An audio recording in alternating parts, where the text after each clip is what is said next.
Esto es Un Soplo de Historia Podcast, conducido por Patricio Vega.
Amigas, amigos que nos escuchan en Un Soplo de Historia Podcast, bienvenidos a este nuevo episodio en esta segunda temporada.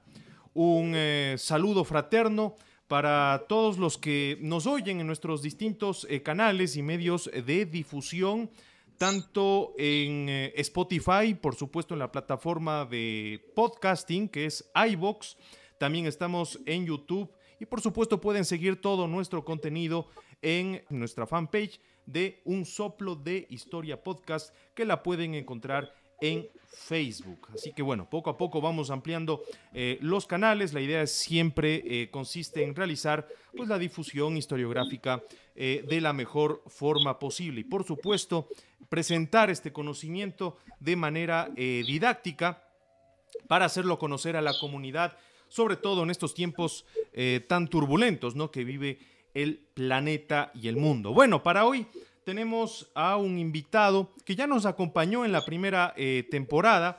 Si es que ustedes recordarán, habíamos conversado con César Pinos Espinosa, que es un periodista, escritor, investigador ya de muchos años, de larga trayectoria.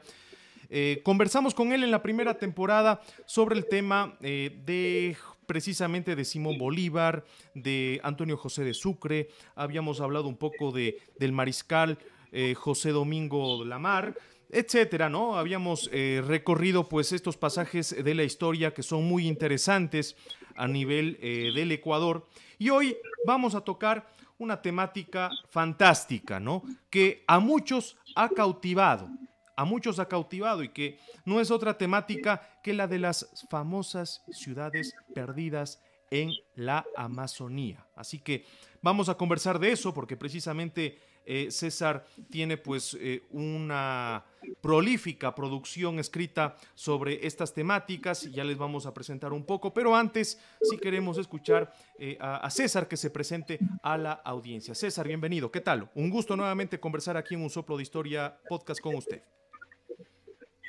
Hola Patricio, buenas tardes, muchas gracias.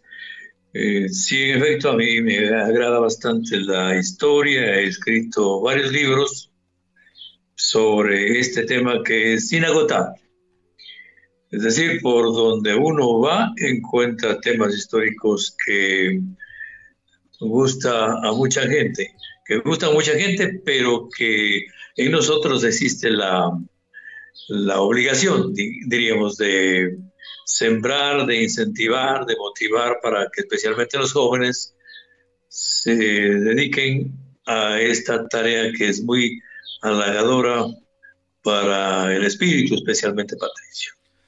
Así es, por supuesto, César. La verdad que descubrir todo lo que ha sucedido pues, en el pasado, en distintos pasajes de la historia, nos revelan muchas veces situaciones que de alguna manera también se siguen presentando en la actualidad, obviamente con distintos actores, también con distintas herramientas, pero que en el fondo hay situaciones que se van dando, ¿no? Y que forman parte de ese comportamiento, del proceder de la psique que también tiene el ser humano, ¿no?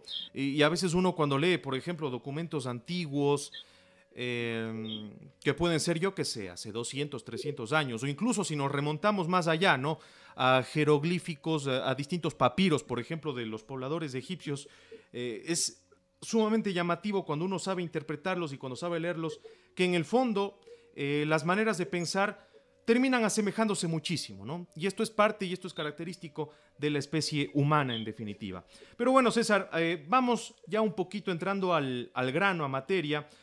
Cuéntenos sobre esta publicación que tiene usted. Usted tiene ya varios textos, tiene varios libros con pasajes que no son muy conocidos, que no se hablan normalmente a nivel educativo, que no se los toca en las materias de historia, del currículum, etcétera, en la escuela, en el colegio, no se los toca, no se los conoce, y por eso es que siempre sorprenden estas publicaciones que tiene usted, César. En este caso, vamos a hablar de estas legendarias y míticas ciudades perdidas en la Amazonía. Cuéntenos un poco de este trabajo que también usted ha realizado a nivel de investigación y luego vamos ya profundizando un poco más en la materia. Bueno, Patricio, mi afán por conocer un poco más cada vez sobre el tema histórico nació luego de una tesis que hice en la Universidad de la Pontificia sobre la historia del Reino de Quito. Como todos sabemos, la escribió el padre Juan de Velasco. Por supuesto. Y bueno, para escribir, para desarrollar esa historia, tuve que leer toda la historia del Reino de Quito del padre Juan de Velasco, ¿no? Y de allí saqué una serie de cosas, muchas han quedado en suspenso, algunas me salto, digamos, a la fantasía de pronto cuando en un capítulo dice algo que podrá hacer sonreír a mucha gente. El padre Juan de Velasco, sabemos que escribió de memoria las obras en Faenza, porque fue expulsado por orden del rey Carlos IV, junto con los jesuitas. Pero bueno, él con una mentalidad superior logró acumular en su mente una cantidad de conocimientos. Y hay una que me llama la atención de veras, que como digo, parece que medio navega por la fantasía. Y es momentos antes o días antes del asesinato de Atahualpa en Cajamarca, ciudad que tuve que ir después a conocerla y ver todos los escenarios y todo eso, porque me llamaba mucho la atención este caso. Entonces, estaba preso Atahualpa y había un hermano menor de Francisco Pizarro que se llamaba Juan, Uh-huh. que llegó a hacerse muy amigo, e inclusive aprendió un poco el quichua, y Atahualpa también aprendió un poco como un hombre muy inteligente, algo del español, del castellano. Y una noche había una bulla en la plaza de Cajamarca, en donde después lo ejecutarían. Y eso llamó la atención al monarca que estaba preso, y llamó a alguien y dijo, ¿qué pasa? ¿De qué se trata? Y le contaron que había un caso raro que por el cielo cruzaba una especie de lanza en la noche. Y en momentos de la noche cruzaba una lanza. Algo raro que, insisto, parece fantasía. Y él pidió que lo sacaran para ver de qué se trata. En efecto, salió, vio eso y era una enorme lanza que lejos, muy lejos, navegaba, digamos, lentamente por el firmamento. Regresó y se cayó. No quiso hablar nada y estaba muy triste. Cuando le preguntaron, cuando Juan Pizarro le preguntó que por qué estaba triste, dijo, porque mi vida se va a acabar. Lo que estamos viendo ahorita, lo que hemos visto, sucedió ya poco antes de la muerte de mi padre, Huayna Cápac, en Quito. ¿Ah? Es decir, apareció esa Entonces, lanza por el cielo, surcando el cielo.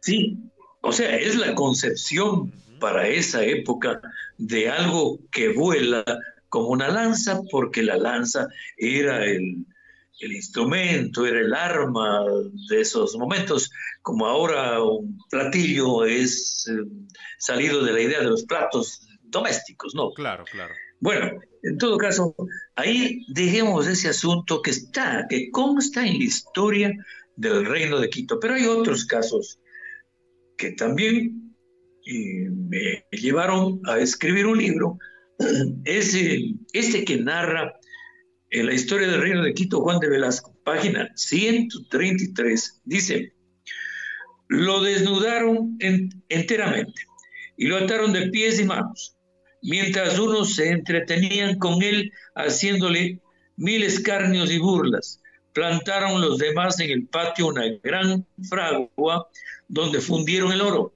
Estando ya revenido en los crisoles, le abrieron la boca con hueso, diciéndole que querían ver si alguna vez se saciaba de oro. Se lo fueron echando a poco hasta que le hicieron pasar con otro hueso y reventando con el cruel martirio, las entrañas levantaron todos las risas y algazara. ¿Qué pasó? Decía yo cuando leí esto. Y había que releer la historia del Reino de Quito para ver de qué se trataba. Pero Pues ¿quién se era el trataba castigo? nada Pero más y ¿quién nada era el menos. castigado, César? Porque ese castigo está terrible, ¿no? Ese era el gobernador de los Bracamoros, español, que había llegado ahí a la ciudad de los caballeros, y que había pedido de inmediato que se cobren los impuestos y que, es decir, en definitiva, obtener más dinero, más tesoros de los indígenas que trabajaban como esclavos. Uh-huh. Entonces, ese fue el punto que me llevó a mí a buscar más y más en literatura, no solamente de aquí de América, sino también de Europa. Hay una serie de documentos que hablan sobre esta ciudad que en 1599 desapareció. Fue borrada del mapa por parte de los jíbaros, entonces llamados jíbaros, que son los shuar, ¿no? Conocidos como los shuar. Ahora, había que averiguar en dónde sucedió esto, y de aquí entonces es una especie de ovillo del cual nacen una serie de conjeturas, porque tuvimos que viajar por todos los rincones, comenzando por Sevilla de Oro, acá en la provincia de La Suay, para ir por Méndez, para ir por otros lugares, también entrar por Jima hacia Gualaquiza, en fin, buscando datos y averiguando. Esto lo hicimos en el tiempo de más o menos 3 años. O sea que no fue tan fácil y había que ir atando cabos de uno y otro acontecimiento. La ciudad se llamaba Santa Ana de Logroño de los Caballeros. La llamaban la Ciudad de Oro. Nuestra búsqueda de información al tiempo que viajes y exploraciones para acercarnos a la verdad, encontramos lo siguiente. Mire, mucho se ha debatido sobre la fundación, destrucción y posterior localización de la afamada ciudad de Santa Ana de Logroño de los Caballeros, fundada en la selva oriental por el comisionado y sobrino de don Juan Salinas Loyola, el capitán Bernardo de Loyola y Guinea, así se llamaba, en 1574. La riqueza de sus lavaderos de oro pronto la transformó en la ciudad más rica y populosa de la gobernación de Salinas y del sur oriente. Esta región de Logroño, se decía, está llena de pequeños ríos y arroyuelos en los cuales hay una riqueza. Y en el año de 1575 se descubrieron tan buenas minas en los ríos que sacaron los vecinos de la ciudad más de 800 pesos de oro, y era tanta la cantidad de este metal que muchos sacaban en la batea más oro que tierra. Vea usted. Mire. Aquí entonces asoma un personaje que es Juan de Salinas y Loyola, un personaje que yo lo califico, yo lo señalo como un verdadero héroe salido de la Edad Media. Porque si bien cometió una serie de injusticias, una serie de atropellos, mire usted, Santa Isabel tiene el nombre de él. Y borraron inclusive el nombre de una avenida de Santa Isabel que se llamaba Juan de Salinas. Y es porque más arriba, por Cañaribamba, existió una mina de oro. Una mina de oro que, según me cuentan, no hace mucho, hace una semana, que han vuelto por allí, por otros puntos, a explotar, porque existe oro, sigue habiendo oro. Casi a los 500 años de los hechos del descubrimiento de Loyola. Bueno, él deja encargado a su hijo la mina y el manejo de indígenas cañaris, que eran los esclavos, y se va por su lado. Pero él está presente en la fundación de Cuenca. ¿Cuándo se funda Cuenca? El 12 de abril de 1557. Y él está junto, como se dice para la foto, ahí junto con el Marqués de Cañete, junto con Gil Ramírez Dávalos, para la fundación de la ciudad por orden de Hurtado de Mendoza. Así que él se dedica más bien a algún proyecto que tenía, y era justamente ir a El Dorado mítico, que ya había él tomado información y había que ir por alguna parte. Ahí, Eso César, es el inicio. Sí. César, hay un temita. Juan de Salinas y Loyola, aquí revisando un poco de su información, es un completo adelantado y conquistador. Él en 1515 estuvo en el equipo, en la tripulación, digamos así, de Hernán Cortés, que llegó pues a la conquista de México, ¿no? Que son personajes célebres y recordados hasta la actualidad. Entonces, no era tampoco cualquier señor que salía de por ahí, ¿no? Es decir, era un tipo ya con una preparación, era un guerrero, era un guerrero. Él ya estuvo en México con Hernán Cortés, pero creo que le dejó ahí ese plato, esa administración, esa conquista a Cortés, y se vino por acá, por el Perú. Pero ya estuvo presente él en la ejecución de Atahualpa en julio de 1533. Vaya. Estuvo presente allí. Y luego, claro, junto con Benalcázar, subió hacia Quito con la idea de conquistar Quito, pero fue un personaje importante en 1557, como digo, para la fundación de Cuenca, ¿no? De ahí él parte hacia Loja, y la intención es penetrar al oriente. Y con ese afán de conocer un poco más, hemos explorado algunos lugares de la provincia de Zamora Chinchipe, como por ejemplo Valladolid. Hay una ciudad que se llama Valladolid. ¿Y por qué se llama Valladolid? Porque era o es, lleva el nombre de la tierra que fue de Juan de Salinas en España, ¿sí? Él nació allí y murió allí también, Juan de Salinas.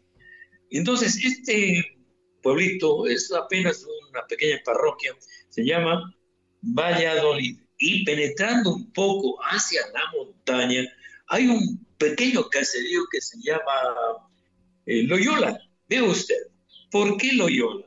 Por el segundo apellido, tal vez de Juan de Salinas, o tal vez por Ignacio de Loyola, el famoso creador de la orden de los jesuitas. Vea usted.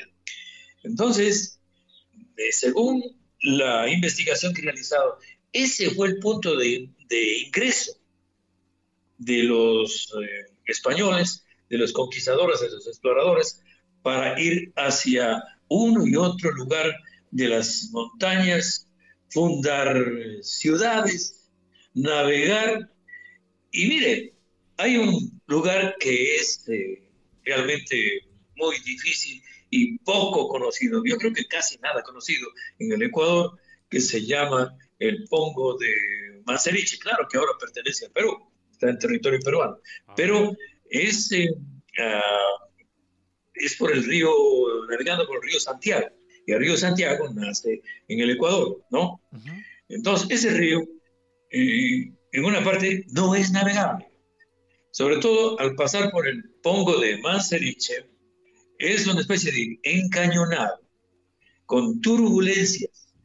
Y vea usted, Patricio, Loyola pasó por ahí, navegando, ¿no? Imagínate. O sea, era un auténtico audaz, un auténtico aventurero, salido, repito, de la Edad Media, como esos caballeros medievales. Porque, mire, y hay un tema para poner ese contexto también a la gente, ¿no?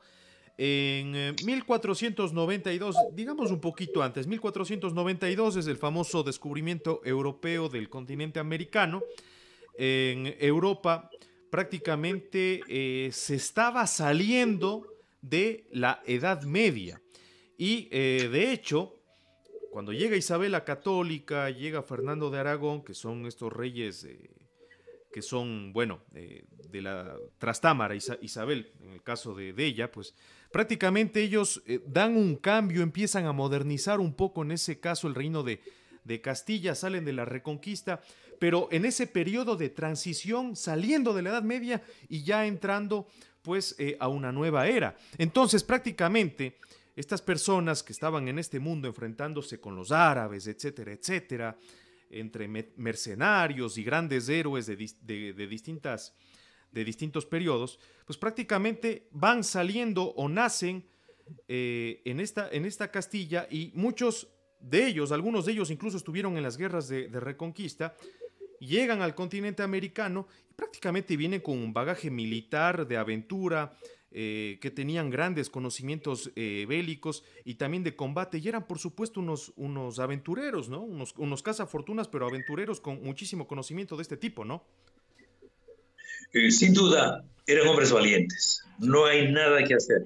Eran hombres audaces que buscaban dos objetivos, digamos, el oro y la gloria. El oro y la gloria. La gloria. Sí. Sí, ese era el objetivo. Ahora, dentro de este tema, hay una serie de nombres de ciudades y de puntos que son algunos un misterio, pero que poco a poco, con el trabajo de los investigadores, se va conociendo, ¿no? Por ejemplo, en América hay varios casos, ¿no? El mismo Machu Picchu, que tuvo que viajar para conocer y para tener la idea más o menos clara de lo que significa esa maravilla, pues es algo increíble que lo hayan realizado hace aproximadamente 400 o 500 años, ¿no? Pero ese es un caso, porque hay otros. Por ejemplo, Vilcabamba, no la Vilcabamba de acá de nosotros, del sur de Loja o de Moronas, digamos, de San Francisco, sí, sino una Vilcabamba que es actualmente conocido como Espíritu Pampa, Paitití, una ciudad legendaria y refugio en la selva entre Perú, Bolivia y Brasil, y Choquequirao, otra maravilla. Considerado este el último bastión de resistencia incaica contra los españoles y refugio de Manco Inca Yupanqui. Según historiadores, Vilcabamba fue el lugar de los 4 últimos incas, Manco Inca Yupanqui, Sayri Tupac Inca, Titu Cusi Yupanqui y Tupac Amaru entre 1536 y 1572. Ve usted, entonces no hay duda de que estas ciudades, si bien después muchas de ellas desaparecieron como respuesta, como forma de rechazo por la forma como les trataron los españoles en la explotación, en el caso de acá de las que están por el río Mayo o el río, o la provincia actual de Zamora Chinchipe, pues hay otras que las construyeron ellos, ¿no? Como queda dicho de Machu Picchu, por ejemplo, o Choquequirao, y el mismo Huayna Picchu, que está más arriba de Machu Picchu. O sea, si uno va allá a Machu Picchu, y le recomiendo que lo haga porque eso es fantástico, es increíble, ¿no? No tiene explicación. Y vi hacia el fondo que hay una especie de peña, de montaña, que es todavía más alto, es un mirador a donde se llega con mucha dificultad. No lo pude hacer. Yo ya tuve un problema de columna para estando allí, entonces me dijeron que la caminata o el ascenso por ahí era bastante difícil y muy, muy riesgoso porque había que pasar por verdaderos desfiladeros, ¿no? Quedaban abajo centenares de metros, un resbalón, pues era Había que tener una despedida. conocimientos un poco de andinismo y aparte la equipación Sí, adecuada, ¿no? sí, claro. Sí, y eso se necesita pues mucha capacidad para hacerlo. Pero bueno, volviendo al caso, entonces, este trabajo lo realicé en el tiempo que indiqué, pues en aproximadamente 3 años y había que ir por todo lado, ¿no? Para que la gente cuente. Mire, por ejemplo, estuve en un punto que se llama Zumba. Zumba es la última ciudad ecuatoriana que queda en la provincia de Zamora Chinchipe, es la más importante de todas, está cerca de la frontera está un poquito más allá, se llama un punto La Balsa. Pero bueno, en Zumba converso con un señor de apellido Bermeo que tiene un pequeño museo y le cuento cuál es el objetivo. Digo, esto ando buscando. Mire, dice, verá, usted lo que quiere es ir a la ciudad perdida. Esa está por esta dirección, me da más o menos una dirección que hay que penetrar por Palanda y, en fin, una serie de datos que dice, pero tenga mucho cuidado, allá los tigres se paran y se rascan las uñas de los palos, son enormes, sí, es montaña pura. Y allá dice, no se llega fácilmente, se necesita realizar una verdadera expedición. Pero bueno, aparte de esto como anécdota, también tuve la oportunidad de visitar a los padres en una radioemisora ahí en Zumba, San Antonio de Zumba se llama, y me contaban que uno de ellos estuvo en la ciudad perdida, y me contaba que es algo muy difícil. No, pero es algo hermoso, hermosísimo. Oiga, César, pero ¿cuándo vamos entonces? Bueno, habría que hacer esto por partes, ¿no? Sí. La idea es, la entrada, hay 2 posibilidades. La una por Zamora Chinchipe, por el cantón Nangaritza, ¿no?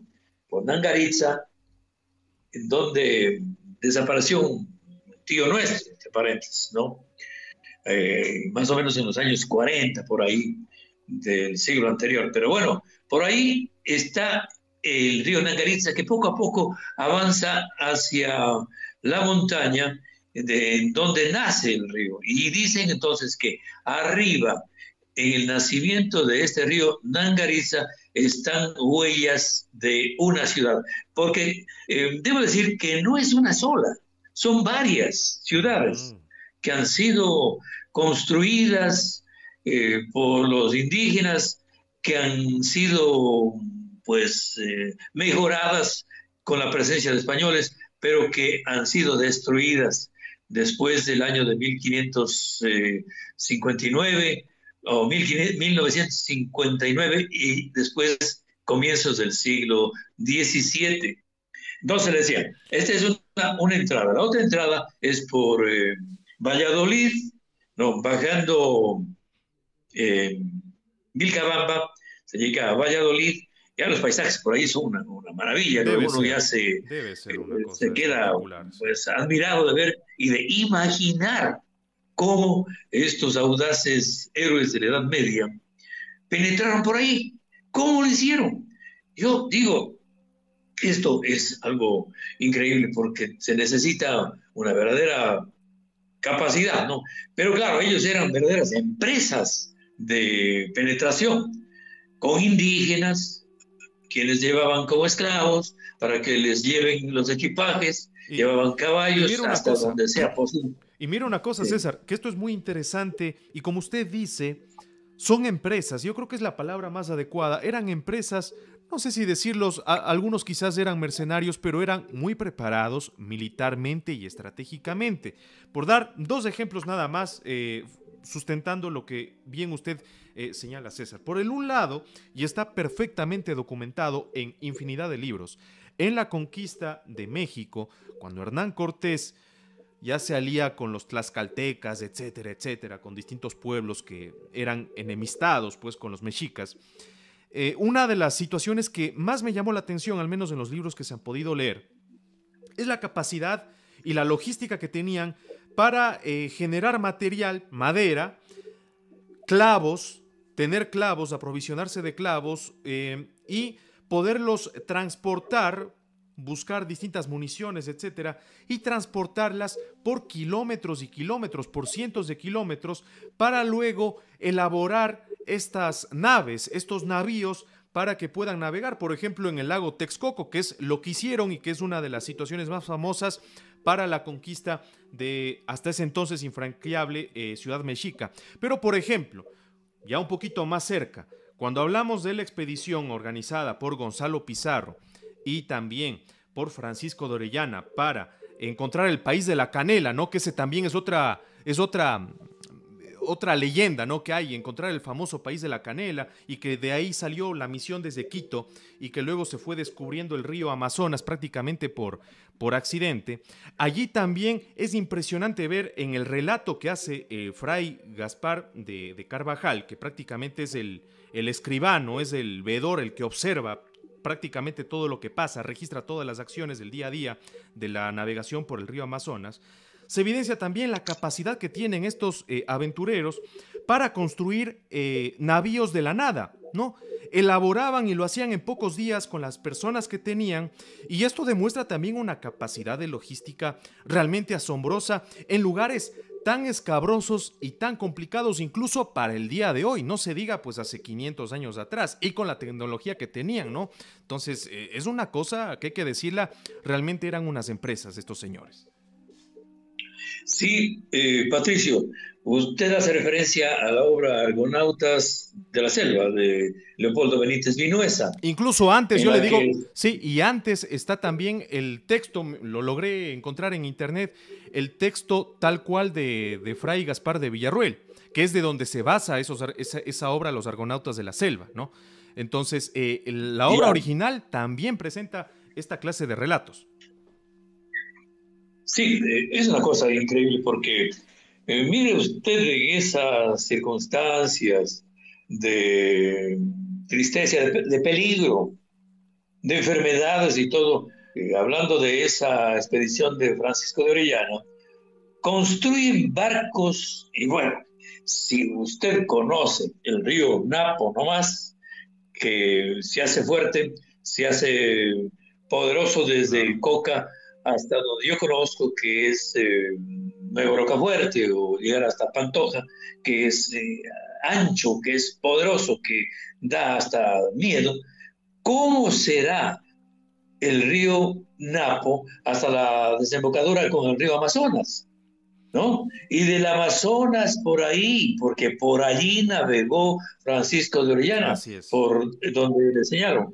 Y de ahí llegar pues hacia lugares inhóspitos, hacia lugares que jamás habían visto a extranjero alguno, y luego llegar a la desembocadura del río y de ahí trasladarse hacia España. Y yo no entiendo cómo. Oiga, es una No cosa, no, no, entiendo. es una cosa fuera de serie. Pero yo le, Fantástica. pero yo le digo algo, César, hay unos pasajes de Fray Gaspar de Villarroel y que claro, se recogen también en esta novela de los Argonautas de la Selva, que a mí me deja completamente perplejo, ¿no? No sé si el curita, ¿no? El sacerdote que estaba acompañando, fue un aporte Carvajal. de él, sí, Carvajal, no sé si fue un aporte de él, no sé si fue fantástico o realmente lo vio. Estas personas realmente escribían lo que veían, ¿no? Entonces, Sí, pero mire, a mí lo que me deja completamente perplejo son dos temas, ¿no? El primero es que ellos se enfrentan con distintos poblados. Algunos eran amistosos, otros eran belicosos. Incluso se llegó a hablar de que se encontraron con sus ciertas poblaciones que que eran caníbales, ¿no? Y que se pintaban las caras de negro, no sé, con sí. carbón. Pero lo que más me llama la atención son Mujeres. mujeres, las mujeres amazonas, por supuesto que eran unas mujeres altas, fornidas, esbeltas, con una tez un poquito clara, con cabelleras largas y que dirigían al resto de indígenas que estaban allí, ¿no? En el tema de las armas.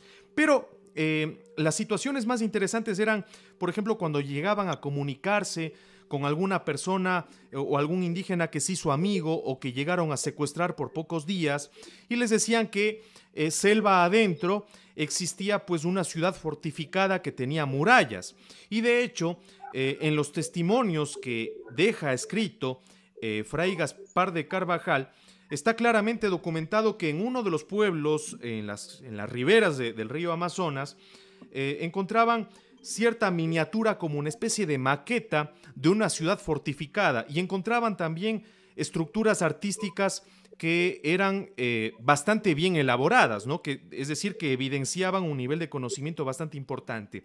Y aún más me llama la atención que también se documenta caminos de piedra que, según decían los propios habitantes locales, llegaban y conducían pues a poblaciones mucho más importantes, selva adentro, ya prácticamente saliendo de la selva, casi yendo al llano que está en el norte del continente sudamericano, ¿no? Entonces decían que ahí existían pues ciudades importantes y que de hecho los testimonios de Fray Gaspar de Carvajal era que estos caminos de piedra, con el pasar de ir caminando, ¿no? De ir transitándolo, se iban ensanchando cada vez más y más. Y les dio recelo, pues a estos conquistadores, les dio recelo seguir porque primero no estaban tan listos para enfrentarse pues ante quizás personas o ante eventuales rivales que estén en mejores condiciones y que ya les dio un poco de recelo y como vieron que el camino se hacía cada vez más grande y más ancho,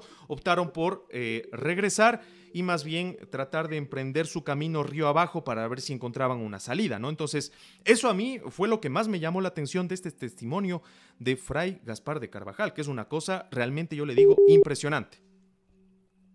Bueno, la idea es de que existe una serie de ciudades y yo creo que muchas todavía no están descubiertas.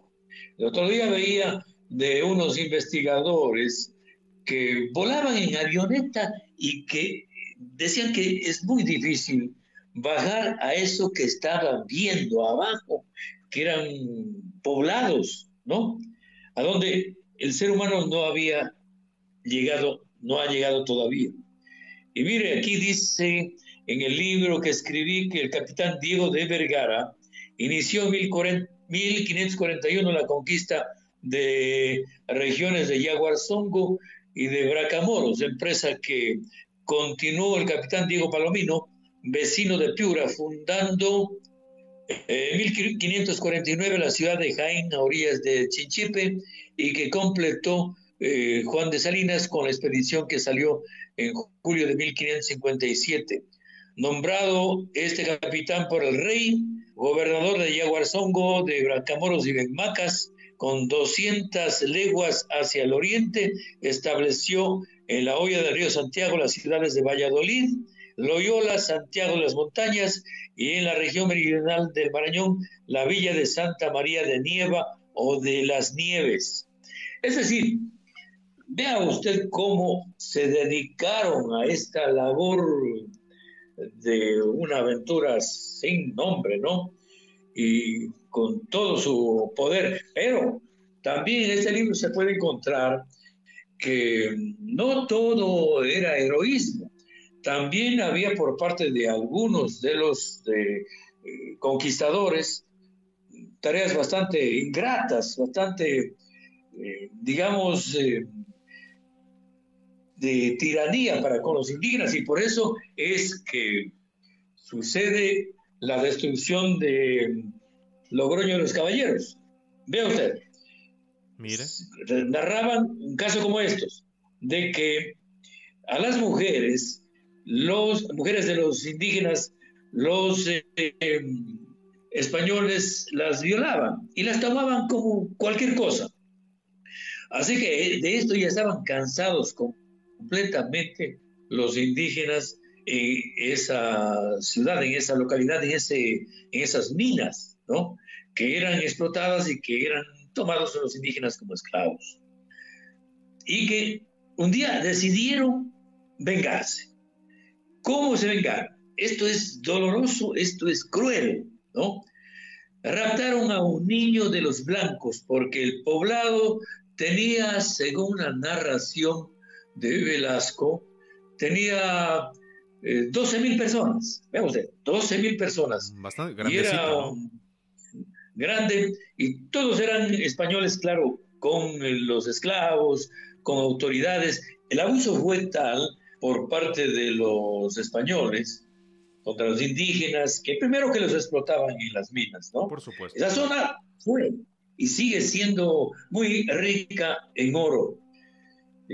Por eso es motivo ahorita de tanta controversia y de tanto problema y todo eso. Es decir, ¿cuánto habrá que hasta ahora pues existe, ¿no? Y este niño al cual los sacrifican causa terror, causa pánico entre los españoles. Pero ya deciden que una noche tal iban a atacar y se reúnen 20,000 indígenas jíbaros, y atacan una noche a Logroño de los Caballeros. No dejan piedra sobre piedra, matan a todas las personas. En la narración que hice al comienzo es la referencia a la muerte del gobernador, pero matan a todas las personas, los iban buscando casa por casa y los mataban. Es decir, no querían dejar vivo No, a nadie. no querían dejar. Pero claro, parece que escaparon uno o dos, escaparon, vieron eso y salieron, no sé si indígenas o blancos, salieron con dirección a la selva, y son los que por quienes más tarde se llega a saber. Y no enseguida, sino muchos años más tarde. Pero lo que quiero llegar es a que las monjas, que eran blancas, son llevadas como rehenes por los indígenas. Porque eran blancas y eran jóvenes, a las viejas les habían matado. Porque iban a ser un obstáculo, ¿no? Igual a los niños, a los menores iban a ser un obstáculo, y por eso entonces los mataron, los sacrificaron. De ahí viene una serie de cosas. Encuentra usted que pasados 10, 20, 30, 40, 50, 100 años, encuentra a jíbaros, o ahora shuar, rubios, ojos azules y blancos, Es pero producto salvajes. es producto de las Sí, monjitas, entonces, César. de las monjas. O sea, se dio una mezcla ahí. E incluso yo vi hace algunos años por ahí, por esa zona, a jóvenes o niños shuar, pero no son el clásico color de la piel, no, o del cabello negro que es de los shuar, sino estos tenían un color, que lo conocí, que lo vi a un niño jovencito, que tenía un color medio rubio, ¿no? medio rubio, medio y blanco y de ojos claros. Ah, mire. Y claro, no hay como preguntarles porque es difícil que nos contesten porque ni ellos no saben, Ni ellos ¿no? saben, ¿De así es, dónde por proviene? supuesto, por supuesto. Entonces, mire, esto es maravilloso. Yo lancé el libro en Gualaquiza y estuvo presente el doctor Juan Cordero Íñiguez. Creo que el propio doctor, que es especialista en historia y es cronista de Cuenca, desconocía un asunto como este, ¿no? Es decir, nosotros habíamos hecho mucho con los viajes por aquí, por allá, algo que es difícil y que como recomendaba a los estudiantes que estaban ahí, un grupo de unos 20 estudiantes de la Escuela de Historia de la Universidad de Cuenca, les recomendaba que vayan, que investiguen, que hay mucho, muchísimo todavía por investigar. Si pasados 400 o 500 años todavía hay datos, todavía hay secretos, todavía hay misterios, pues vayan jóvenes e investiguen. Esto es maravilloso. Y yo creo que a lo mejor muchos siguen ese camino, esa ruta para tratar de conocer algo más sobre estas ciudades y los personajes sobre todo, ¿no? Oiga, esto es maravilloso. Como usted me preguntaba sobre las formas de ingresar allá, una es por entonces el cantón Nacariza y la otra es por acá por Valladolid y Loyola. Solamente con eso y solamente viendo lo que me mostró y según pude poner ayer más hoy en el Facebook, algunos ídolos encontrados por este amigo Hernández se llama, Loyola, encontrados por allí. Entonces, estos trabajitos maravillosos fueron hechos por gente de allí, pero hace mucho, muchísimo tiempo, ¿no? Y él los tiene como un tesoro particular, ¿no? Ujú. Entonces, hay dos posibilidades, ¿no? Y hay otro también, ¿no? Hay otro por Palanda y también podría ser por eh, otros puntos como Jaén, por ejemplo, Jaén de los Bracamuros, pero eso ya está en el Perú. O sea, por ahí usted tiene mucho que investigar, mucho que viajar, pero lo fundamental de todo esto es que uno se motiva. Es como algo que uno encuentra ¿Qué es la y es curiosidad? solamente Claro. el hilo y ve más y quiere saber más y busca más y eso a uno pues le maravilla y termina haciendo un trabajo como el que yo realicé, pero termina dándose cuenta de que queda todavía Mucho. mucho por investigar. Sí. Oh, por supuesto, César. No, maravilloso, maravilloso realmente. Ahora que, bueno, ya estamos en Cuenca, César, cuando usted vaya pues a alguna de estas expediciones, ahí podemos ver, coordinarnos, si nos permite ahí acompañarle y poder generar también reportajes, generar contenido también para las redes, poder difundir, hacer investigación. Yo creo que es muy bueno. Y acá en el país, realmente el trabajo que está haciendo César Pinos es muy importante, ¿no? Ya el propio hecho de que muchos investigadores con dilatada trayectoria hayan desconocido de estos hallazgos, porque quizás se está investigando, ¿no? Se buscan documentos, pero no se ha ido a los lugares in situ, que César sí lo está haciendo. Exacto. Entonces Sí, se encuentran exacto. datos que no están documentados y que presentan información sumamente valiosa, ¿no? Que ese es el gran valor que hay. Exactamente lo que usted manifiesta, ¿no? Eh, Pueden conocer, son de mucho conocimiento, muchas personas, pero no conocen la provincia siquiera, ¿no? No, Así no es. conocen los lugares. Y siempre he manifestado, tanto en este caso como en otros, hay historiadores famosos del Ecuador, historiadores no solamente a nivel nacional e internacional, pero jamás han estado por allí. Solamente se basan en los documentos, Así que es. por supuesto son Son valiosos valiosos, claro, documentos, claro, ¿no? claro, claro. Pero, pero otra cosa es ir a ver y compaginar esos documentos y decir, razón, esto fue así y esto lo narran así. Mire, hay Hay estudiosos españoles que han escrito documentos maravillosos sobre este caso, pero no han estado nunca en el Ecuador, ¿no? Y admires, los documentos sobre todas estas investigaciones no están en el Ecuador, están en España, están en Francia, están en Italia, están en Alemania. Entonces, para ello se necesita ya una enorme capacidad de investigación para ir a esos lugares, a esos grandes centros de cultura, ¿no? Para extraer los conocimientos, los documentos y también dominar ciertas lenguas, ¿no? Porque no solamente con el español se puede lograr todo. Ah, no, pues. Habría que saber un poco de inglés, un poco de alemán, un poco de francés para poder sacar los datos. Por supuesto, eso lo reconocemos. Estuvo con nosotros César Pinos Espinosa, periodista, investigador y escritor en Un Soplo de Historia Podcast. Muchas gracias a todos por habernos escuchado. Recuerden seguirnos en nuestros medios de difusión, en la página de Facebook Un Soplo de Historia Podcast, también escucharnos en nuestras plataformas de iVoox, también Spotify y por supuesto en YouTube. Simplemente nos buscan como Un Soplo de Historia Podcast y allí nos encuentran. Hasta la próxima.